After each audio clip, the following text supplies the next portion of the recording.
Chapter 3. There is music from my neighbor's house through the summer nights. In his blue gardens, men and girls came and went, like moths among the whisperings and the champagne and the stars. At high tide in the afternoon, I watched his guests driving from the tower of his raft, or taking the sun onto the hot sand of his beach, while his two motorboats slit the waters of the Sound, drawing aquaplanes over cataracts of foam. On weekends, his Rolls-Royce became an omnibus, bearing parties to and from the city between 9 in the morning and long past midnight, while his station wagon scampered like a brisk yellow bug to meet all trains. And, on Mondays, 8 servants, including an extra gardener, toiled all day with mops and scrubbing brushes and hammers and garden shears, repairing the ravages of the night before. Every Friday, 5 crates of oranges and lemons arrived from a fruiterer in New York. Every Monday, these same oranges and lemons left his back door in a pyramid of pulpless halves. There was a machine in the kitchen which could extract the juice of 200 oranges in half an hour if a little button was pressed 200 times by a butler's thumb. At least once a fortnight, a corps of caterers came down with several hundred feet of canvas and enough colored lights to make a Christmas tree of Gatsby's enormous garden.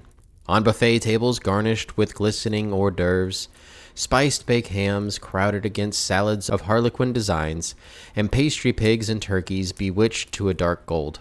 In the main hall, a bar with a real brass rail was set up, and stocked with gins and liquors, and with cordials so long forgotten that most of his female guests were too young to know one from another. By 7 o'clock, the orchestra had arrived, no thin 5-piece affair, but a whole pitful of oboes and trombones and saxophones and viols and cornets and piccolos and low and high drums. The last swimmers have come in from the beach now and are dressing upstairs. The cars from New York are parked 5 deep in the drive, and already the halls and salons and verandas are gaudy with primary colors, and hair shorn in strange new ways and shawls beyond the dreams of Castile. The bar is in full swing, and floating rounds of cocktails permeate the garden outside until the air is alive with chatter and laughter, and casual innuendo and introductions forgotten on the spot, and enthusiastic meetings between women who never knew each other's names. The lights grow brighter as the earth lurches away from the sun. And now the orchestra is playing yellow cocktail music, and the opera of voices pitches a key higher. Laughter is easier minute by minute, spilled with prodigality, tipped out with a cheerful word. The groups change more swiftly, swell with new arrivals, dissolve and form in the same breath. Already there are wanderers, confident girls who weave here and there among the stouter and more stable, become for a sharp, joyous moment the center of a group, and then, excited with triumph, glide on through the sea changes of faces and voices and color under the constantly changing light. Suddenly, one of the gypsies, in trembling opal, seizes a cocktail out of the air, dumps it down for courage, and moving her hands like Frisco, dances out alone on the canvas platform. A momentary hush. The orchestra leader varies his rhythm obligingly for her, and there is a burst of chatter as erroneous news goes around that she is Gilda Gray's understudy from the Follies. The party has begun. I believe that on the first night I went to Gatsby's house, I was one of the few guests who had actually been invited. People are not invited. They went there. They got into automobiles which bore them out to Long Island, and somehow they ended up at Gatsby's door. Once they were introduced by somebody who knew Gatsby, and after that conducted themselves according to the rules of behavior associated with amusement parks. Sometimes they came and went without having met Gatsby at all, came for the party with a simplicity of heart that was its own ticket of admission. I had been actually invited. A chauffeur in a uniform of robin's egg blue crossed my lawn early that Saturday morning with a surprisingly formal note from his employer. The honor would be entirely Gatsby's, it said, if I would attend his little party that night. He had seen me several times and had intended to call on me long before, but a peculiar combination of circumstances had prevented it. Signed, J. Gatsby, in a majestic hand. Dressed up in white flannels, I went over to his lawn a little after 7, and wandered around rather ill at ease among swirls and eddies of people I didn't know, though here and there was a face I had noticed on the commuting train. I was immediately struck by the number of young Englishmen dotted about, all well dressed, all looking a little hungry, and all talking in low, earnest voices with solid and prosperous Americans. I was sure that they were selling something, bonds or insurance or automobiles. They were at least agonizingly aware of the easy money in the vicinity, and convinced that it was theirs for a few words in the right key. As soon as I arrived, I made an attempt to find my host. But the 2 or 3 people of whom I asked his whereabouts stared at me in such an amazed way and denied so vehemently any knowledge of his movements that I slunk off in the direction of the cocktail table, the only place in the garden where a single man could linger without looking purposeless and alone. I was on my way to get roaring drunk from sheer embarrassment when Jordan Baker came out of the house and stood at the head of the marble steps, leaning a little backward and looking with contemptuous interest down into the garden. Welcome or not, I found it necessary to attach myself to someone before I should begin to address cordial remarks to passers-by. "Hello," I roared, advancing toward her. My voice seemed unnaturally loud across the garden. "I thought you might be here," she responded absently as I came up. "I remembered you lived next door to—" She held my hand impersonally, as a promise that she'd take care of me in a minute, and gave ear to 2 girls in twin yellow dresses, who stopped at the foot of the steps. "Hello," they cried together. "Sorry you didn't win." That was for the golf tournament. She had lost in the finals the week before. "You don't know who we are," said one of the girls in yellow, "but we met you here about a month ago." "You've dyed your hair since then," remarked Jordan. And I started, but the girls had moved casually on, and her remark was addressed to the premature moon, produced like the supper, no doubt, out of a caterer's basket. With Jordan's slender golden arm resting on mine, we descended the steps and sauntered about the garden. A tray of cocktails floated at us through the twilight, and we sat down at a table with the 2 girls in yellow and 3 men, each one introduced to us as Mr. Mumble. "Do you come to these parties often?" inquired Jordan of the girl beside her. "The last one was the one I met you at," answered the girl, in an alert, confident voice. She turned to her companion. "Wasn't it for you, Lucille?" "It was for Lucille, too." "I like to come," Lucille said. "I never care what I do, so I always have a good time. When I was here last, I tore my gown on a chair, and he asked me my name and address. Inside of a week, I got a package from Croyer's with a new evening gown in it." "Did you keep it?" asked Jordan. "Sure I did. I was going to wear it tonight, but it was too big in the bust and it had to be altered. It was gas blue with lavender beads. $265. There's something funny about a fellow that'll do a thing like that," said the other girl eagerly. "He doesn't want any trouble with anybody." "Who doesn't?" I inquired. "Gatsby. Someone told me—" The 2 girls and Jordan leaned together confidently. "Somebody told me they thought he killed a man once." A thrill passed over all of us. The 3 Mumbles bent forward and listened eagerly. "I don't think it's so much that," argued Lucille skeptically. "It's more that he was a German spy during the war." One of the men nodded in confirmation. "I hear that from a man who knew all about him. Grew up with him in Germany," he assures us positively. "Oh no," said the first girl. "It couldn't be that, because he was in the American Army during the war." As our credulity switched back to her as she leaned forward with enthusiasm. "You look at him sometimes when he thinks nobody's looking at him. I'll bet he killed a man." She narrowed her eyes and shivered. Lucille shivered. We all turned and looked around for Gatsby. It was testimony to the romantic speculation he inspired, that there were whispers about him from those who found little that it was necessary to whisper about in this world. The first supper, there would be another one after midnight, was now being served, and Jordan invited me to join her own party, who were spread around the table on the other side of the garden. There were 3 married couples and Jordan's escort, a persistent undergraduate given to violent innuendo, and obviously under the impression that sooner or later Jordan was going to yield him up under her person to a greater or lesser degree. Instead of rambling, this party had preserved a dignified homogeneity, and assumed to itself the function of representing the staid nobility of the countryside, East Egg condescending to West Egg, and carefully on guard against its spectroscopic gaiety. "Let's get out," whispered Jordan after a somehow wasteful and inappropriate half-hour. "This is much too polite for me." We got up, and she explained that we were going to find the host. I had never met him, she said, and it was making me uneasy. The undergraduate nodded in a cynical, melancholy way. The bar where we glanced first was crowded, but Gatsby was not there. She couldn't find him from the top of the steps, and he wasn't on the veranda.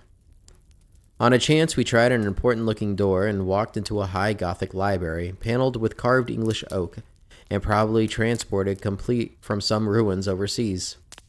A stout middle-aged man with enormous owl-eyed spectacles was sitting somewhat drunk on the edge of the great table, staring with unsteady concentration at the shelves of books. As we entered, he wheeled excitedly around and examined Jordan from head to foot. "What do you think?" he demanded impetuously.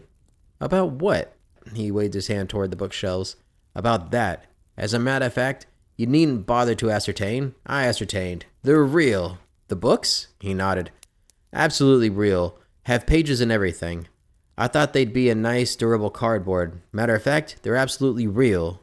Pages and here, let me show you." Taking our skepticism for granted, he rushed to the bookcases and returned with Volume 1 of the Stoddard Lectures. "See," he cried triumphantly, "it's a bona fide piece of printed matter. It fooled me. This fella's a regular Belasco. It's a triumph. What a thoroughness. What realism. Knew when to stop, too. Didn't cut the pages. But what do you want? What do you expect?" He snatched the book from me and replaced it hastily on its shelf, muttering that if one brick was removed, the whole library was liable to collapse. "Who brought you?" he demanded. "Or did you just come?" "I was brought. Most people were brought." Jordan looked at him alertly, cheerfully, without answering. "I was brought by a woman named Roosevelt," he continued. "Mrs. Claude Roosevelt. Do you know her?" "I met her somewhere last night. I've been drunk for about a week now, and thought it might sober me up to sit in a library." "Has it?" "A little bit, I think. I can't tell yet. I've only been here an hour." "Did I tell you about the books? They're real. You told us." We shook hands with him gravely and went back outdoors. There was dancing now on the canvas in the garden. Old men pushing young girls backward in eternal graceless circles, period couples holding each other tortuously, fashionably, and keeping in the corners, and a great number of single girls dancing individualistically or relieving the orchestra for a moment of the burden of the banjo or the traps. By midnight, the hilarity had increased. A celebrated tenor had sung in Italian, and a notorious contralto had sung in jazz, and between the numbers people were doing stunts all over the garden, while happy, vacuous bursts of laughter rose toward the summer sky.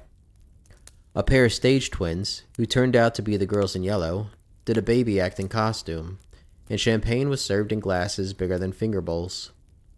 The moon had risen higher, and floating in the sound was a triangle of silver scales, trembling a little to the stiff, tinny drip of the banjos on the lawn. I was still with Jordan Baker. We were sitting at a table with a man of about my age and a rowdy little girl who gave way upon the slightest provocation to uncontrollable laughter. I was enjoying myself now. I had taken 2 finger bowls of champagne, and the scene had changed before my eyes into something significant, elemental, and profound. At a lull in the entertainment, the man looked at me and smiled. "Your face is familiar," he said politely. "Weren't you in the 3rd Division during the war?" "Why, yes. I was in the 28th Infantry. I was in the 16th until June 1918. I knew I'd seen you somewhere before." We talked for a moment about some wet, gray little villages in France. Evidently, he lived in this vicinity, for he told me he had just bought a hydroplane and was going to try it out in the morning.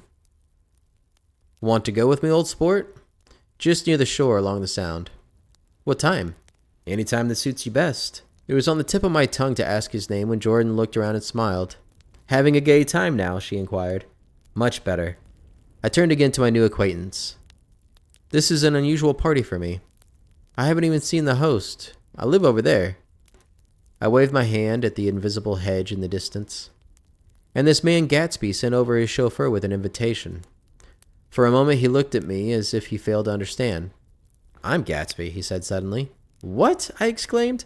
"Oh, I beg your pardon. I thought you knew, old sport. I'm afraid I'm not a very good host." He smiled understandingly, much more than understandingly. It was one of those rare smiles with a quality of reassurance in it that you may come across 4 or 5 times in a life. It faced, or seemed to face, the whole external world for an instant, and then concentrated on you with an irresistible prejudice in your favor. It understood you just so far as you wanted to be understood, believed in you as you would like to believe in yourself, and assured you that it had precisely the impression of you that, at your best, you hoped to convey. Precisely at that point it vanished, and I was looking at an elegant young roughneck, a year or 2 over 30, whose elaborate formality of speech just missed being absurd. Some time before he introduced himself, I had got a strong impression that he was picking his words with care. Almost at the moment when Mr. Gatsby identified himself, a butler hurried toward him with an information that Chicago was calling him on the wire. He excused himself with a small bow that included each of us in turn. "If you want anything, just ask for it, old sport," he urged me. "Excuse me, I'll rejoin you later." When he was gone, I turned immediately to Jordan, constrained to assure her of my surprise. I had expected that Mr. Gatsby would be a florid and corpulent person in his middle years. "Who is he?" I demanded. "Do you know?" "He's just a man named Gatsby." "Where is he from, I mean? And what does he do?" "Now you're started on the subject," she answered with a wan smile. "Well, he told me once he was an Oxford man." A dim background started to take shape behind him. but at her next remark it faded away. However, I don't believe it. Why not? I don't know, she insisted. I just don't think he went there. Something in her tone reminded me of the other girls. I think he killed a man, and had the effect of stimulating my curiosity. I would have accepted without question the information that Gatsby sprang from the swamps of Louisiana or from the Lower East Side of New York. That was comprehensible. But young men didn't, at least in my provincial experience, I believe they didn't, drift coolly out of nowhere and buy a palace on Long Island Sound. Anyhow, he gives large parties, said Jordan, changing the subject with an urbanite distaste for the concrete.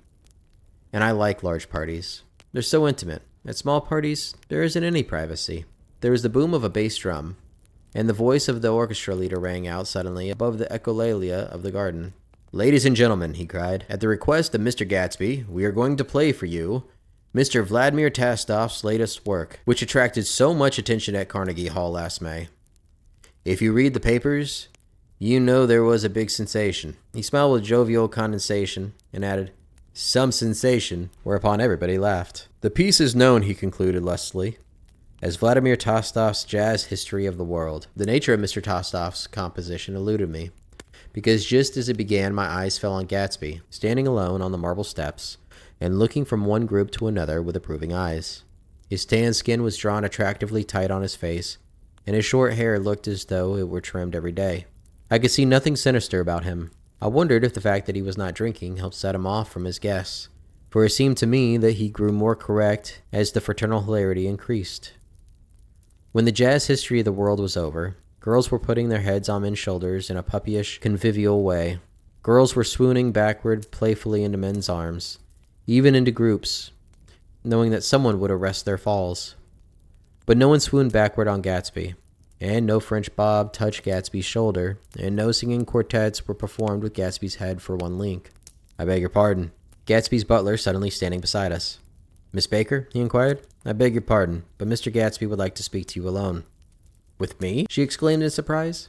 "Yes, madam." She got up slowly, raising her eyebrows at me in astonishment, and followed the butler toward the house. I noticed that she wore her evening dress, all her dresses, like sports clothes. There was a jauntiness about her movements, as if she had first learned to walk upon golf courses on clean, crisp mornings. I was alone, and it was almost 2. For some time, confused and intriguing sounds had issued from a long, many-windowed room which overhung the terrace, eluding Jordan's undergraduate, who was now engaged in an obstetrical conversation with 2 chorus girls, and who implored me to join him. I went inside. The large room was full of people. One of the girls in yellow was playing the piano, and beside her stood a tall, red-haired young lady from a famous chorus engaged in song. She had drunk a quantity of champagne, and during the course of her song, she had decided ineptly that everything was very, very sad. She was not only singing, she was weeping too. Whenever there was a pause in the song, she filled it with gasping, broken sobs, and then took up the lyric again in a quavering soprano. The tears coursed down her cheeks, not freely, however. When they came into contact with her heavily beaded eyelashes, they assumed an inky color and pursued the rest of their way in slow black rivulets. A humorous suggestion was made that she sing the note on her face, whereupon she threw up her hands, sank into a chair, and went off into a deep, vinous sleep. "She had a fight with a man who said she's her husband," explained a girl at my elbow. I looked around. Most of the remaining women were now having fights with men said to be their husbands. Even Jordan's party, the quartet from East Egg, were rent asunder by dissension.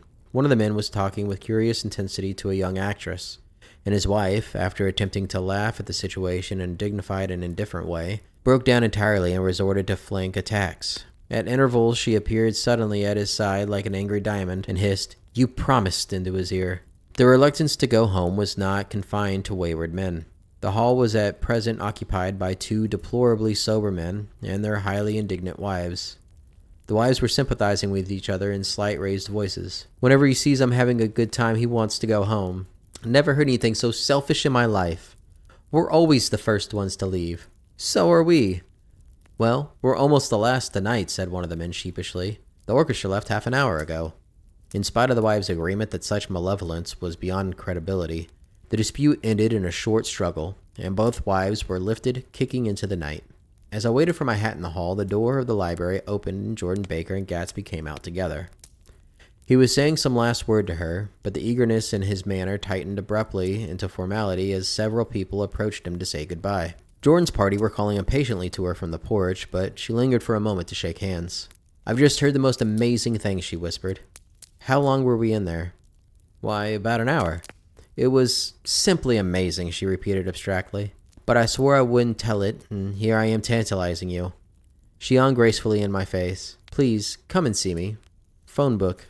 Under the name of Mrs. Sigourney Howard, my aunt." She was hurrying off as she talked. Her brown hand waved a jaunty salute as she melted into her party at the door. Rather ashamed that on my first appearance I had stayed so late, I joined the last of Gatsby's guests, who were clustered around him. I wanted to explain that I'd hunted for him early in the evening, and to apologize for not having known him in the garden. "Don't mention it," he enjoined me eagerly. "Don't give it another thought, old sport." The familiar expression held no more familiarity than the hand which reassuringly brushed my shoulder. "And don't forget we're going up to the hydroplane tomorrow morning at 9 o'clock. Then the butler behind his shoulder. "Philadelphia wants you on the phone, sir." "All right, in a minute. Tell them I'll be right there. Good night." "Good night." "Good night," he smiled. And suddenly there seemed to be a pleasant significance in having been among the last to go, as if he had desired it all the time. "Good night, old sport. Good night." But as I walked down the steps, I saw that the evening was not quite over. 50 feet from the door, a dozen headlights illuminated a bizarre and tumultuous scene. In the ditch beside the road, right side up, but violently shorn of one wheel, rested a new coupe, which had left Gatsby's drive not 2 minutes before. The sharp jut of a wall accounted for the detachment of the wheel, which was now getting considerable attention from half a dozen curious chauffeurs. However, as they had left their cars blocking the road, a harsh discordant din from those in the rear had been audible for some time, and added to the already violent confusion of the scene. A man in a long duster had dismounted from the wreck and now stood in the middle of the road, looking from the car to the tire, and from the tire to the observers in a pleasant, puzzled way. "See," he explained, "it went in the ditch." The fact was infinitely astonishing to him, and I recognized first the unusual quality of wonder, and then the man. It was the late patron of Gatsby's library. "How did it happen?" He shrugged his shoulders. "I know nothing whatever about mechanics," he said decisively. "But how did it happen? Did you run into the wall?" "Don't ask me," said Owl Eyes, washing his hands of the whole matter. "I know very little about driving. Next to nothing. It happened, and that's all I know." "Well, if you're a poor driver, you ought not to driving at night." "But I wasn't even trying," he explained indignantly. "I wasn't even trying." An odd hush fell upon the bystanders. "Do you want to commit suicide? You're lucky it was just a wheel. A bad driver and not even trying?" "You don't understand," explained the criminal. "I wasn't driving. There's another man in the car." The shock that followed this declaration found voice in a sustained as the door of the coupe swung slowly open. The crowd, it was now a crowd, stepped back involuntarily, and when the door had opened wide, there was a ghostly pause. Then, very gradually, part by part, a pale, dangling individual stepped out of the wreck, pawing tentatively at the ground with a large, uncertain dancing shoe. Blinded by the glare of the headlights and confused by the incessant groaning of the horns, the apparition stood swaying for a moment before he perceived the man in the duster. "What's the matter?" he inquired calmly. "Did we run out of gas?" "Look!" Half a dozen fingers pointed at the amputated wheel. He stared at it for a moment, and then looked upward as though he suspected that it had dropped from the sky. "It came off," someone explained. He nodded. "At first I didn't notice we'd stopped." A pause. Then, taking a long breath and straightening his shoulders, he remarked in a determined voice, "Wonder if tell me where's gasoline station."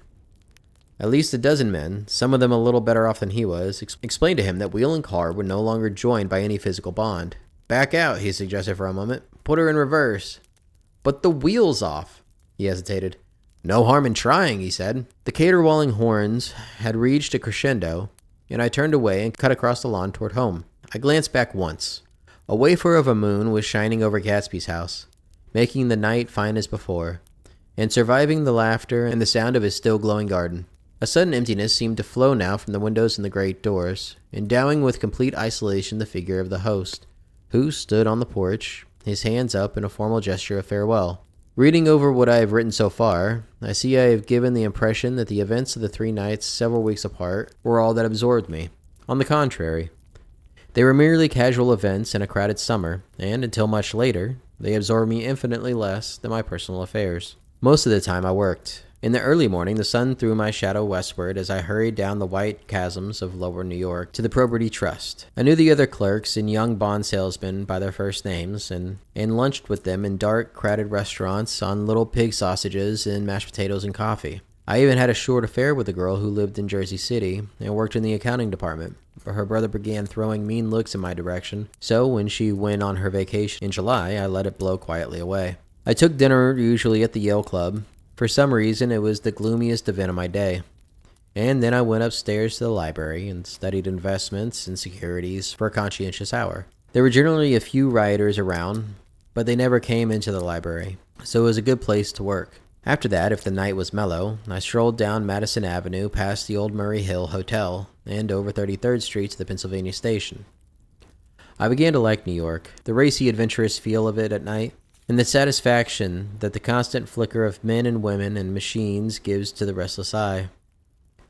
I like to walk up Fifth Avenue and pick out romantic women from the crowd and imagine that in a few minutes I was going to enter into their lives and no one would ever know or disapprove. Sometimes in my mind, I followed them into their apartments on the corners of hidden streets, and they turned and smiled back at me before they faded through the door into warm darkness. At the enchanted metropolitan twilight, I felt a haunting loneliness sometimes, and felt it in others. Poor young clerks who loitered in front of windows, waiting until it was time for a solitary restaurant dinner. Young clerks in the dusk, wasting the most poignant moments of night and life. Again at 8 o'clock, when the dark lanes of the 40s were lined 5 deep with throbbing taxicabs bound for the theater district, I felt a sinking in my heart. Forms leaned together in taxis as they waited, and voices sang, and there was laughter from unheard jokes, and lighted cigarettes made unintelligible circles inside. Imagining that I, too, was hurrying toward gaiety and sharing their intimate excitement, I wished them well. For a while I lost sight of Jordan Baker, and then, in midsummer, I found her again. At first I was flattered to go places with her, because she was a golf champion and everyone knew her name. Then it was something more. I wasn't actually in love, but I felt sort of tender curiosity. The bored, haughty face that she turned to the world concealed something. Most affections conceal something eventually, even though they don't in the beginning. And one day I found what it was. When we were on a house party together, up in Warwick, she left a borrowed car out in the rain with the top down, and then lied about it. And suddenly I remembered the story about her that eluded me that night at Daisy's. At her first big golf tournament, there was a row that nearly reached the newspapers. A suggestion that she had moved her ball from a bad lie in the semifinal round. The thing approached the proportions of a scandal, then died away. A caddy retracted his statement, and the only other witness admitted that he might have been mistaken. The incident and the name had remained together in my mind. Jordan Baker instinctively avoided clever, shrewd men, and now I saw that this was because she felt safer on a plane where any divergence from a code would be thought impossible. She was incurably dishonest. She wasn't able to endure being at a disadvantage, and, given this unwillingness, I suppose she had begun dealing in subterfuges when she was very young in order to keep that cool, insolent smile turned to the world, and yet satisfy the demands of her hard, jaunty body. It made no difference to me. Dishonesty in a woman is a thing you never blame deeply. I was casually sorry, and then I forgot. It was on that same house party that we had a curious conversation about driving a car. It started because she passed so close to some workmen that our fender flicked a button on one man's coat. "You're a rotten driver," I protested. "Either you ought to be more careful, or you ought not to drive at all." "I am careful." "No, you're not." "Well, other people are," she said lightly. "What's that got to do with it?" "They'll keep out of my way," she insisted. "It takes two to make an accident." "Suppose you met somebody just as careless as yourself." "I hope I never will," she answered. "I hate careless people.